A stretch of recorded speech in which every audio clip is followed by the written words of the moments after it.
All right, welcome everyone to the July 2022 edition of the Collaboration Cafe, which is sponsored by the Midwest Big Data Innovation Hub with support from the National Science Foundation. I'm John MacMullen, Executive Director of the Hub, and I'm very happy today to have a group of cybersecurity researchers and practitioners joining. We will have Anita Nikolic as our co-host today. Anita is the Director of Research and Technology Innovation at the iSchool at the University of Illinois.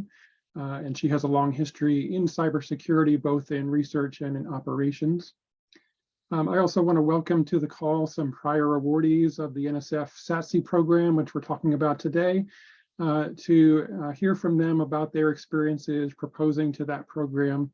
So thank you all for being here as well. Having your input is always really valuable to viewers, especially those folks who are proposing to this program for the first time and getting a sense of some of the interesting twists and challenges associated with this program. For those of you who are new to this webinar series and to the Midwest Big Data Innovation Hub, I'll just mention quickly that we are part of a national network of 4 hubs that is funded by NSF. We are focused really on community building and outreach engagement kinds of activities like this in the broad data science and research data area, cybersecurity being definitely a topic within that umbrella. I will go pretty quickly through a couple of slides about this particular webinar series, and then we will get into our solicitation discussion today. Feel free to stop at any point with questions that you have in the chat. The slides that I will be going through are available on our website, on our cafe page, and so I'll put that in the chat for you all. But feel free to raise questions at any point in the chat. All right, so the Midwest Big Data Innovation Hub, as I said, is a community building kind of organization, and we have a number of theme areas that we focus on that are really driven by the strengths and community interests in the Midwest region. Today, our topic really aligns pretty well with both the cyber infrastructure theme area and the data science education and workforce development theme as well. But really the more disciplinary focused priority areas that we have all have very serious cybersecurity implications to them as well. And so this is a topic that is really important to all the work that the Hub is engaged in. This series in particular is really designed to bring together people from across institutions and sectors to think about opportunities for collaboration, particularly in regard to specific proposals, but really more broadly than that, to build a community of people from multiple institutions to think about collaborations and new opportunities to work together in the spaces that we explore on these calls. That includes early career researchers. We have had several sessions focused on solicitations for that audience, as well as really bringing in organizations and institutions that are often overlooked in the research space. So community colleges, for example, smaller institutions, MSIs and tribal colleges, for example, where there's a lot of interest in particularly workforce development issues around cybersecurity and cyber infrastructure. Beyond our monthly webinar series, we do have some supporting content and infrastructure, such as our website, where you can find recordings from all of these monthly calls, along with a Slack community. And in particular, I wanted to highlight a set of documents that we have shared with you all that have prior awards within the Midwest to each of the programs that we look at. And so for today, for example, you can see all of the SaTC awards within the past few years that NSF has made For new proposers, that's great to get a sense of what has already been funded, get a sense of what the scope of work is that is typically funded through a program. But it's also, I think, a great way to identify future collaborators as well, to see who is working actively in the space that you're interested in. We do record the early part of these webinars for folks who are not able to participate in real time, but we do have more informal discussions off the record later in the session to make sure that there is a space for people to talk about early stage ideas without those being recorded. So those who are watching this in the future, definitely join us live when you are able so that you can participate in those discussions. The Midwest Hub does collaborate with folks on proposals in different ways. It could be as simple as a letter of collaboration and underlying support at that level, up to full collaboration in different ways. And so definitely give us an email or a call if you have interest in collaborating with us in whatever way. We are particularly interested right now in the NSF Engines program, the Regional Innovation Engines program that is new this year. And so folks who have interest in partnering with the Hub around those activities or others, we'd be happy to speak with you. So let's get into our solicitation for today. We're looking at the Secure and Trustworthy Cyberspace program from NSF, affectionately called SaTC. I'm assuming that folks who are on the call today have some interest in cybersecurity and probably some familiarity with this program, so we won't spend a lot of detail and time on the program. Definitely refer you to the solicitation, but we'll walk through some of the highlights here to give folks a broad sense who may not be familiar with this program.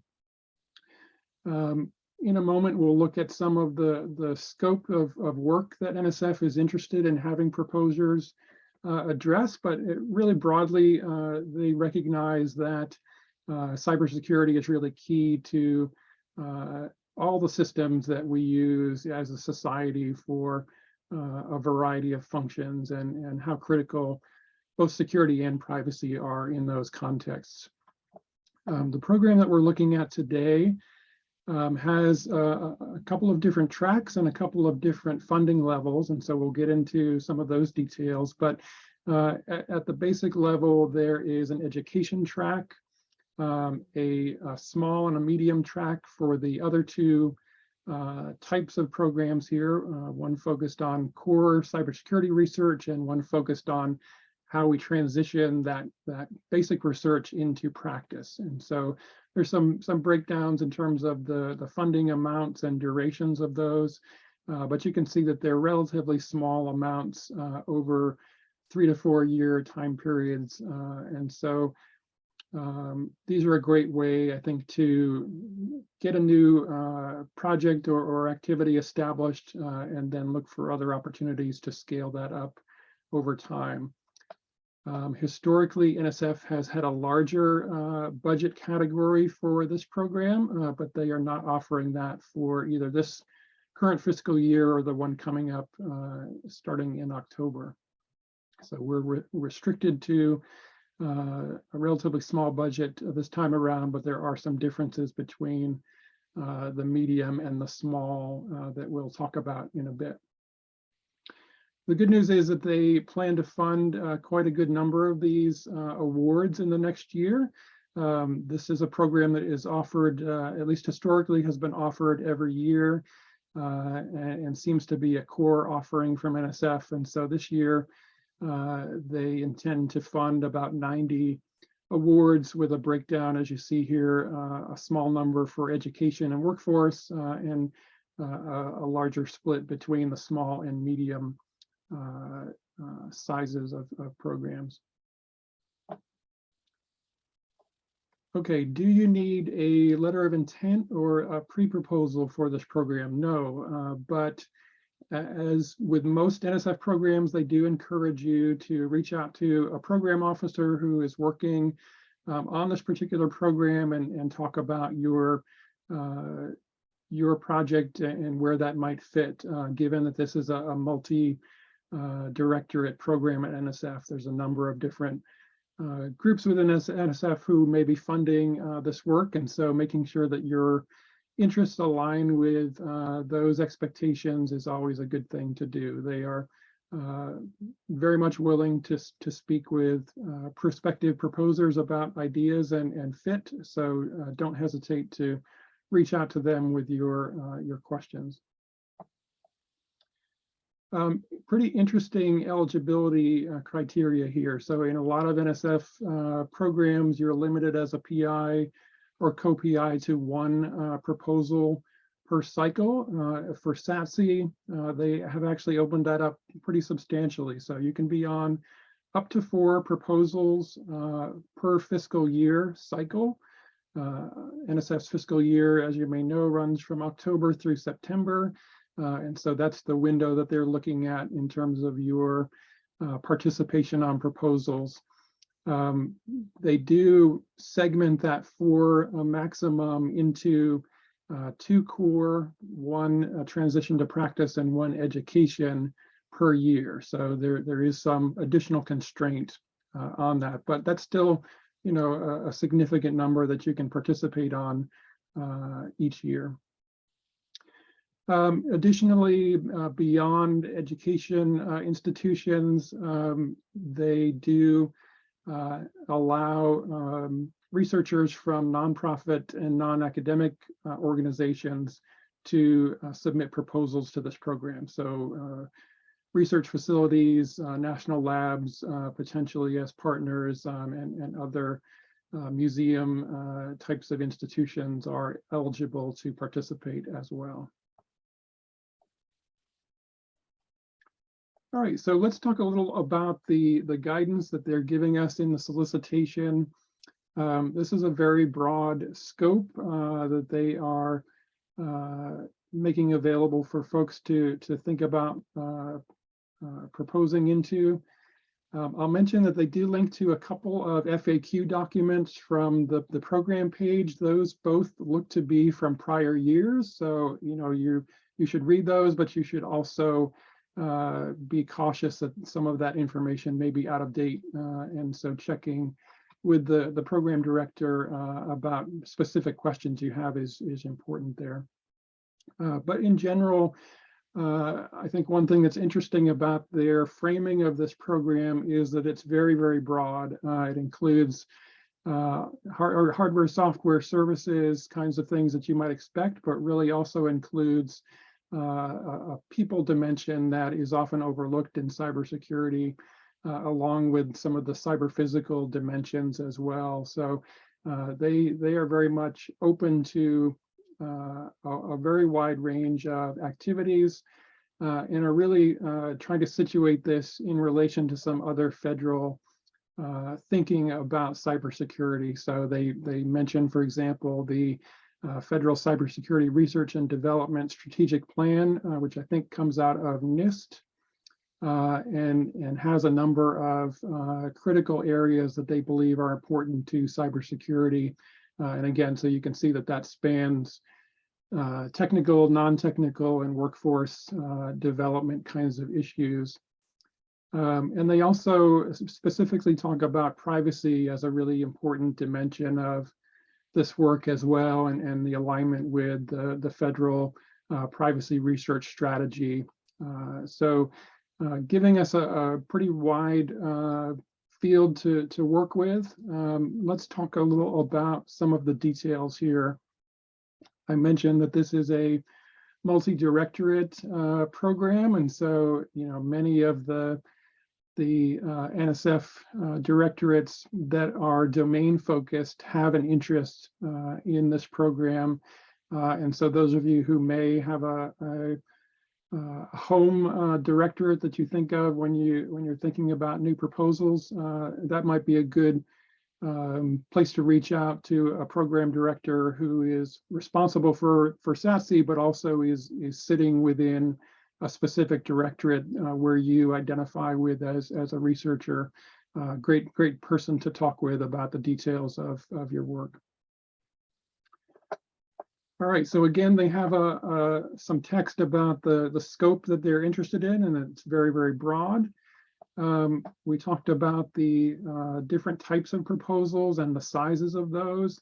And we're fortunate to have within the solicitation quite a bit of text around what the specific areas within the core type of proposal, what NSF's thinking is around that classification. So quite a long list with a lot of detail about the different types of basic research in cybersecurity that NSF is really interested in having more research funded around. My reading of that and other solicitation text like that is that if that's a good fit with your research, it makes a lot of sense to work into that framework the best that you can. That's them telling you that they want to fund work in that area, and so that's very helpful to know on your part as a proposer. All right, so beyond the sort of basic science issues, the education track is really focused on how we take those learnings from research and teach them to other people. That could be, cybersecurity staff, professional staff, could be students. Provides a good opportunity for building that next cohort of professional staff as folks go forward. The transition to practice, again, is a way to directly take the benefits of the learnings from basic research and transmit those into hands-on and work processes and practices that people can put into place directly. And so really interesting detail that they provide in the solicitation about how specifically they want those proposals characterized, what kind of detail that they're looking for there. Same thing with the medium. They give you quite a bit of detail about what specifically is different between a small and a medium size proposal from core or transition to practice. They're not just a bigger or smaller budget. There are qualitative differences there. And so they're very helpfully giving you some guidance about what a successful proposal looks like in the medium scale and what you need to add to a small scale to get to that level. One of the things that I wanted to highlight that we have seen in quite a few cyber infrastructure related solicitations in the past year or so is NSF asking proposers to think about reuse of existing NSF supported CI projects. So for example, the Cloud Lab, Chameleon, Cloud Bank kinds of online compute services, the Fabric project, which involves some large-scale networking opportunities, and the new Power program for wireless communication. Those all have services available that NSF awardees can use. You have to budget for those. And that support that you're requesting comes out of the overall budget that you have for the SaTC proposal. It's not something that you can add on, but those are interesting services to think about depending upon your particular concept that you're trying to pitch. You may be able to leverage work that people have already done to move your work forward more quickly.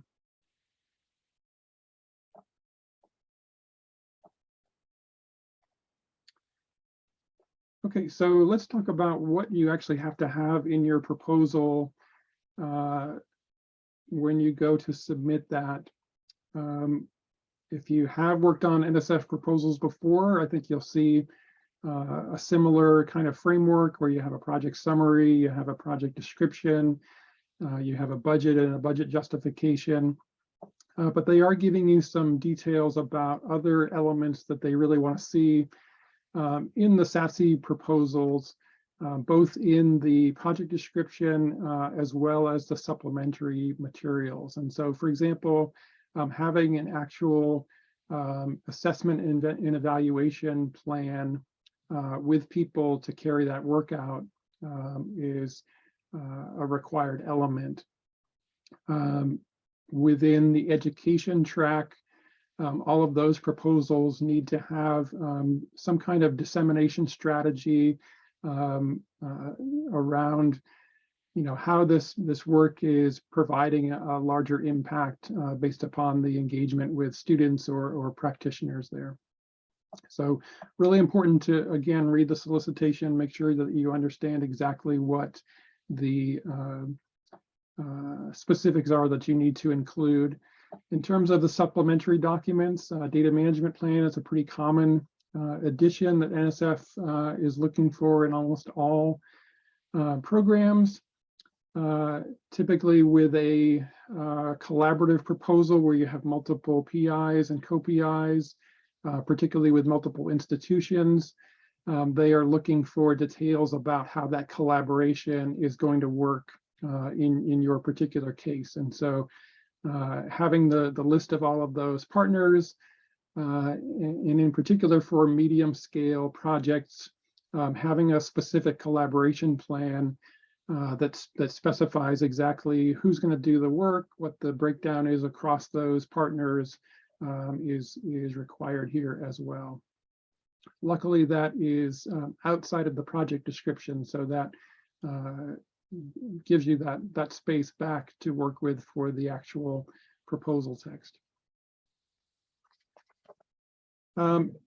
Finally, there is a broadening participation element to this for medium scale proposals. And so previously, my understanding is that this was due only if you were awarded a SaTC project, but now they have made that mandatory at the proposal stage. So keep that in mind if you have had to do that previously. They have moved that up to the proposal stage in this round. All right, and then they have at the end a very helpful checklist of all the different elements that you need to include in your proposal, and again, make sure that you're not missing anything that's critical here. Any questions at this point before we get into how NSF is reviewing these proposals and giving proposers feedback?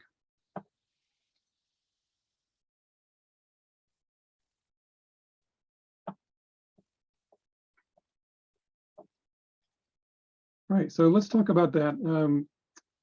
NSF, as we had talked about previously on this webinar, has been very good about providing proposers lots of detailed guidance in their solicitations about what a successful program looks like. We talked earlier today about for the core track of this program, the long list and details of what specific technology areas they're interested in. So you can look at that on the front end as that kind of detail, but they also give you some very specific review criteria to this program that follows the standard merit review principles. Below that section in the solicitation, you'll see the specific criteria for the SaTC program. And so I've just pulled out a couple examples here. Again, you want to read all those details, but for medium scale proposals, for example, that broadening participation plan, they have some very specific criteria that they're looking at. So it can't be a super vague plan. You really need to address these 5 elements that they're talking about here. Again, for the multi-institution proposals, having details about the collaboration and the work that each of the partners is doing, and really being specific about how that time is being allocated. Are you allocating enough time and effort from the team to really carry out all the work that you're proposing?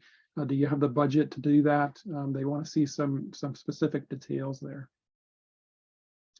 And then for the transition to practice, again, they have a long list of criteria, including the project plan, which users you're targeting for this project, how you're going to deploy that. Again, what does your team look like in terms of the skill sets? So making sure that you address all of those elements is really important, since the reviewers will be working from that list and saying, okay, does this proposal address all of these elements that we have?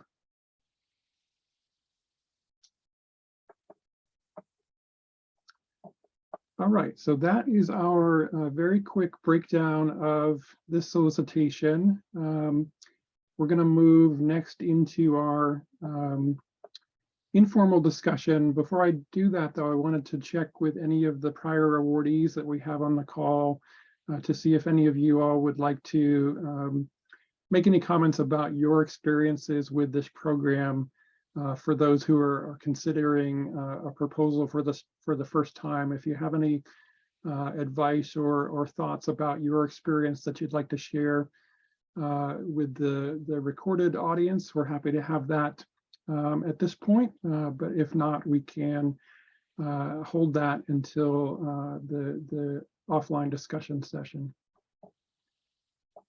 So any thoughts from folks on the call before we get into that?